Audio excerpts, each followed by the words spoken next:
Сәлем балақай, сендер Дариға Ансар каналындасыз. Біздер бүгін пішіндерді өтеміз. Дөңгелек, үшбұрыш, тік төртбұрыш, шаршы, ромб, жұлдызша. Қайталаймыз балалар. Дөңгелек, үшбұрыш,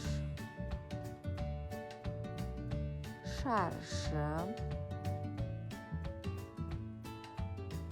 тік төртбұрыш,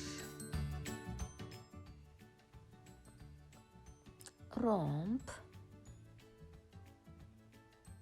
жұлдызша. Осымен балалар, біздің бүгінгі видеомыз бітеді. Астында лайк қоюды ұмытпаймыз. Сау бол!